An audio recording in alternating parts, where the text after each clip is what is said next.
Hey everyone, it's Catherine, and I know I kind of look whatever. Hey, so something just happened, and I need to share. So I wasn't really preparing to go live, but this happened, and I need to share because I think it's so important. Um, I haven't talked a lot on the Grief Inspired YouTube channel about my infertility journey. I haven't talked a lot about the trauma that infertility creates, and I don't know if it's something that the mental health profession will say whether or not infertility is trauma, but from my experience, infertility is trauma. Infant loss is trauma, um, especially when you're in the hospital and going through everything that you have to go. If you spent any time in the NICU with an infant, it's trauma. And so something happened and it brought a lot back for me. Um, and it just does. It's just super emotional and it makes you cry. It made me cry today. And there's just a knowing and a understanding and an empathy that I have for people who have or are experiencing infertility and the trauma that is associated with that. And a lot of times infertility can go hand in hand with infant loss because sometimes it takes multiple pregnancies to have a viable baby. Like my 12-year-old is viable. He's very viable. He's as big as me now. But let me tell you what happened. So I have a dear friend, who she is or what's going on is not relevant here. And I'm not going to share her personal stuff, but I went to lunch with her yesterday and she has been on an infertility journey for, I don't even know how long it's been. It's been a couple of years. And that's the other thing about the trauma of infertility is that we're talking like people try to get pregnant for many of them for years. And there is so much that people with infertility go through that is so unspoken that you don't know, because we don't share it with the world. And it's trauma, so much trauma all day long. So this woman is a freaking warrior. She has spent so much money and has done all of the things, right? Because you can Google and there are so many things that they tell you to do and what you should eat and what you should not eat and the things that you should do and acupuncture and the vitamins that you have to take and the injections that you have to go through and the doctor appointment after doctor appointments with honestly with your legs spread wide. Like there's no time to be shameful. Um, and then the panic that we have of needing to have a baby, of wanting to have a child, not understanding why it's not working for you when it works for so many people. Like you can look around and you can be like, that person doesn't deserve a child, but look, they've got 4 or 5 of them. There's things that we say to ourselves when we're going through infertility that sometimes aren't so nice. But again, it's trauma. So that is my pass, I think. But there's just so much and it's always such a long journey. And if you're over 35, then you're considered geriatric. That's nice when they tell you that and they tell you, well, the likelihood of getting pregnant, that's it's interesting because the fertility doctors will tell you, no problem, we can do this. And but the medical community says you're geriatric, it ain't gonna happen. So there's a lot to contend with, and this woman has been a warrior and she's done all the things and she's gone to all the doctors and she's done it. And here's the thing that when we talk about trauma, you do it in conjunction with the rest of your life. So the world does not stop so that you can try to get pregnant.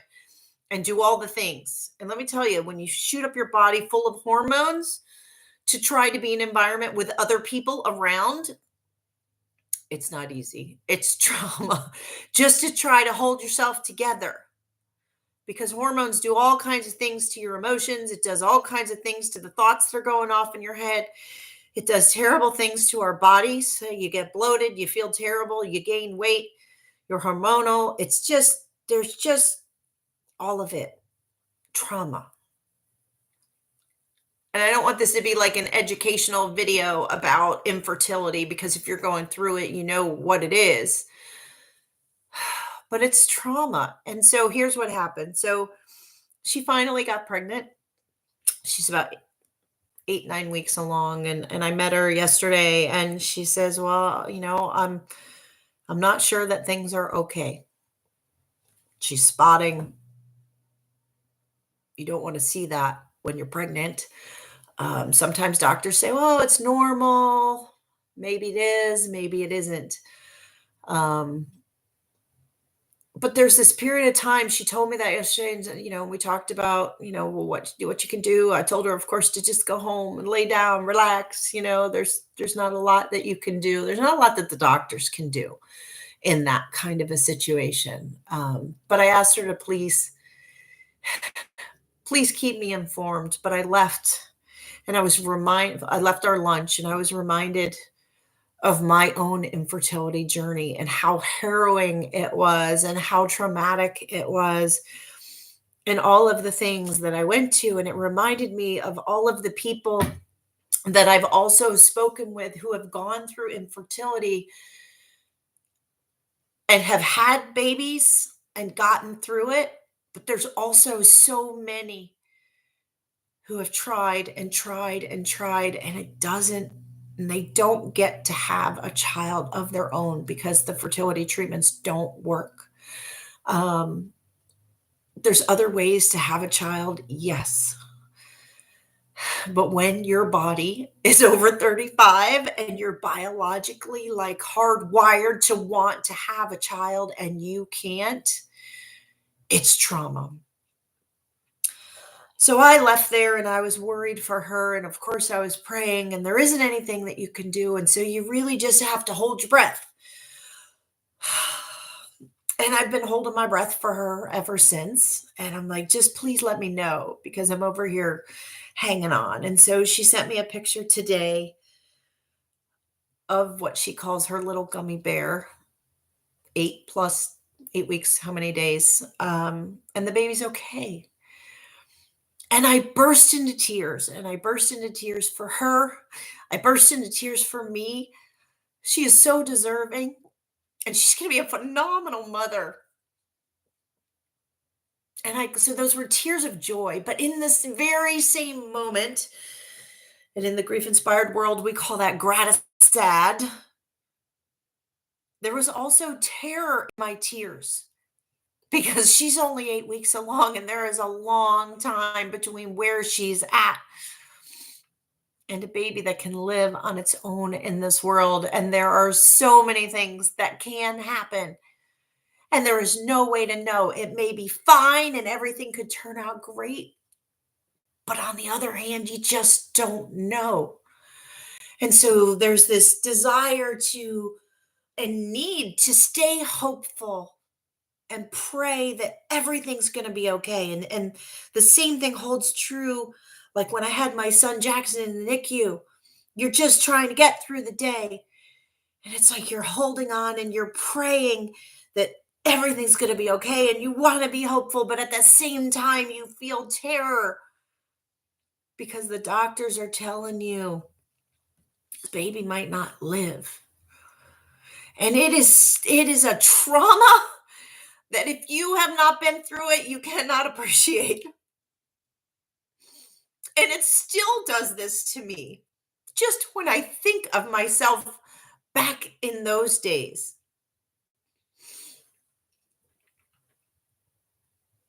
And you think of all the people who have survived that.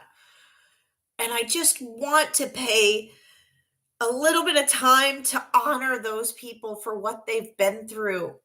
And I want to provide them with a place. If this is you, if you have been through the trauma of infertility, the trauma of infant loss, I want you to know that I see you.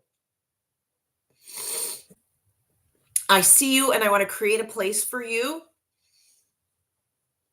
that understands the pain of loss, the trauma of infertility, the trauma of infant loss, the way the world doesn't know what to do with you, the way I used to say, like, people would scatter like cockroaches because they don't know how to deal with someone who has lost a child or a baby or a pregnancy.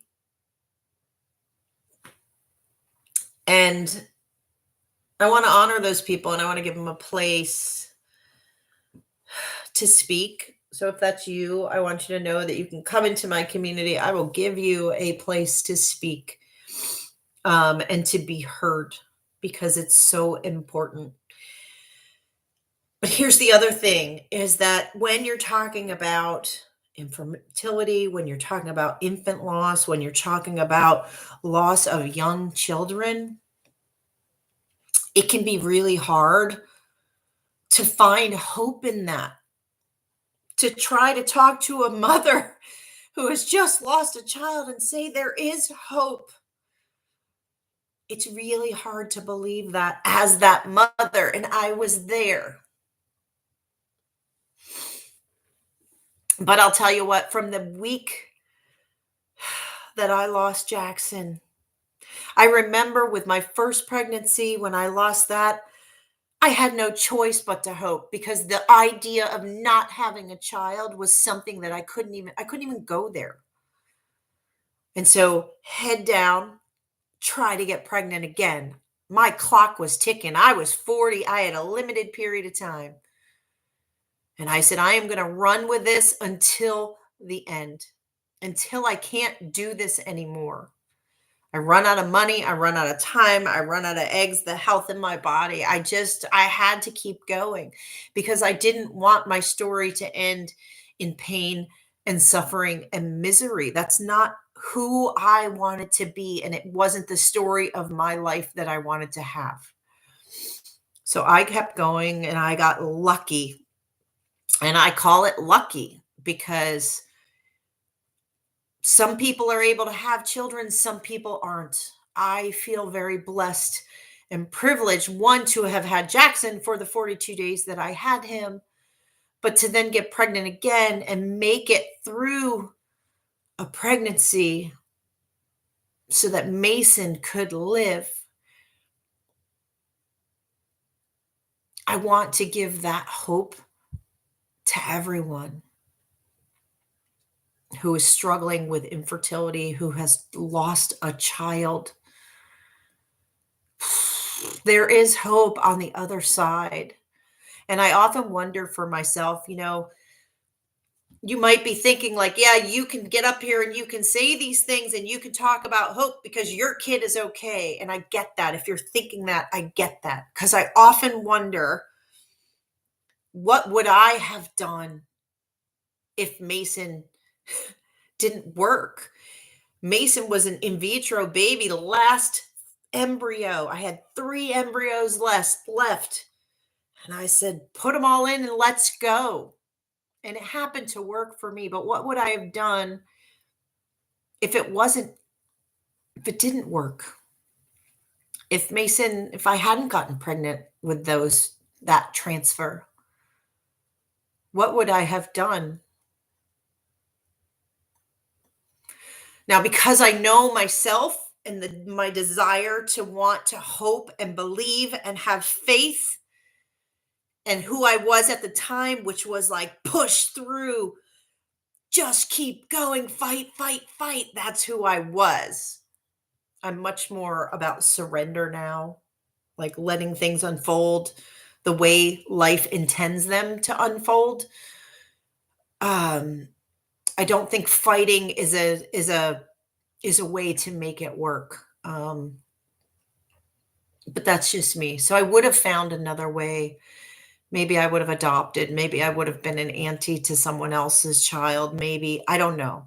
I really don't know. It's hard to say. It's easy to say what you would do until you're in that situation.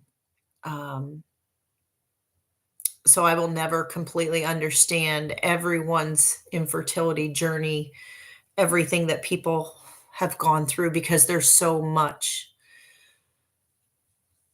But I want you to know that I see you if it's you, if you are experiencing the trauma, and it is trauma.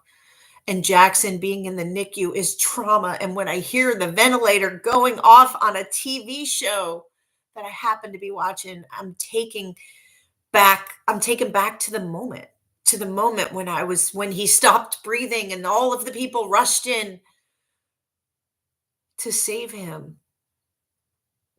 And it takes me back to the days when I held him in his arms as he took in my arms as he took his last breath. And then it takes me to the grief that then ensued after the fact. Wow. It all comes back, and it all came back in those tears that I had when she told me that her baby was okay for now. Life is not promised. The people that we love is not like them living is not a given. People die all the time, and we don't talk about death enough. We don't talk about what happens after death and what happens to us after we lose the people that we love. It's all the things that I continue to try to talk about and share about and get other people to talk about, because the story that we go through, the story of our lives, is so important, and we need to share it because it's not unique. That's a thing that's so debilitating about grief and loss, is when it happens to us, it feels like we are the only ones. Like it's harder on us, that it's more terrible for us, and it is because it's our loss. But so many other people know that experience, and they know the terror and the fear and the loss and the tears and everything that ensues and the trauma. It's a lot. But I want there to be a space for people to come together. And that's what I'm building in the grief inspired community. And I want to invite you, if you're here, this is 17 minutes and 45 seconds into a live video where I'm looking terrible and crying and like whatever, then you're my people.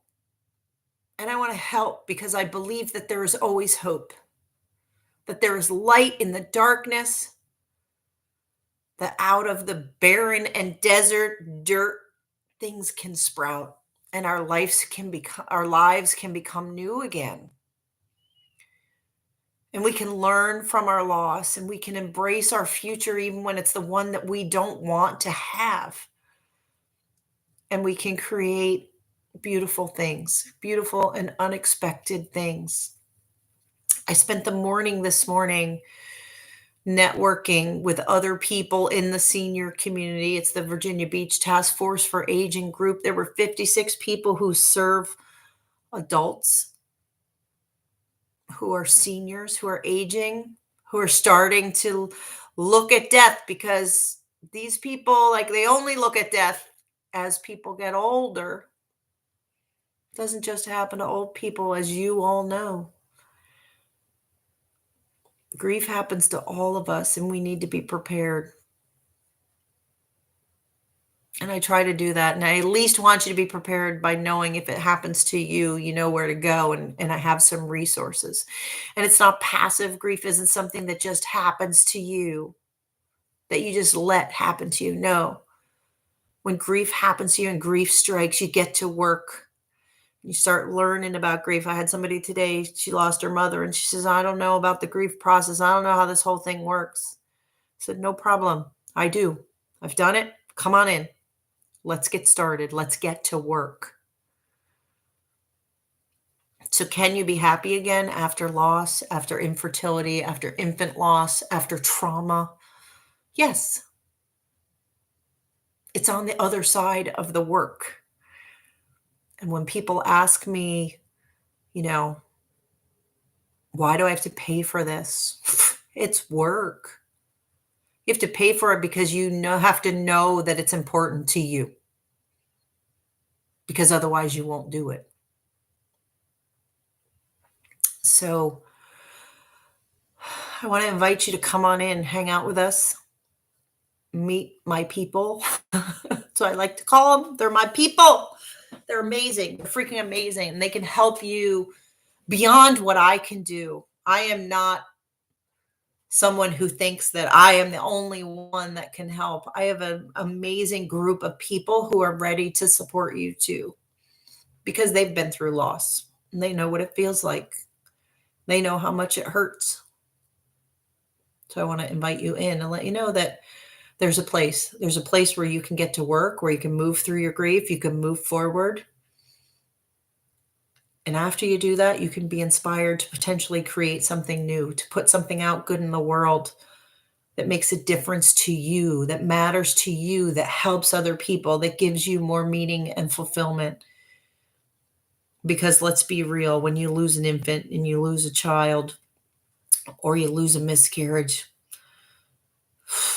that trauma makes you have to decide whether or not you want to keep on living too. And so I say yes. I want you to choose you and come and move forward with us and heal and grow and do the work and learn about yourself and your life and your grief. It will get better. It will get better, and I want to help. So that was 22 minutes of unexpected communication today. But it just means so much to me. And there's so much when I feel other people's trauma, when I feel other people's loss, it reminds me of my own.